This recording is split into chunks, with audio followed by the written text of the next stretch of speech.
सुबुंनि बाहागो लानायाव UPPL हान्जानि भेरगावआव दिनै सुबुं गौमा खुंनाय जादों आरो राजनीतिक जोंनि जे इलेक्शनखौ लानानै जोंनि बेवहाय मेल खुंनाय जादों।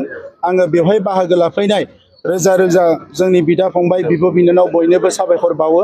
UPPL हान्जाखौ मोजां मोनग्रा साफ्रोमबो रायजो राजानो आं साबायखर बावो आरो दिनैनि बे सुबुं गौमायानो फोरमान खालामनानै होबाय जे भेरगावआव UPPL हान्जाया बेसेबां गोहोगोरा आरो मोनबा समस्तियावबो जे UPPL हान्जाया देरहागोन दिनैनि सुबुं गौमायानो फोरमान खालामनानै होदों आरो बड'लेण्डनि जि 40टा समस्ति दङ बे 40टा समस्तियाव ओरैबायदि मोनसेबो समस्ति गैया जेरावनोखि UPPL नि फेमिलिया 7000 गैया।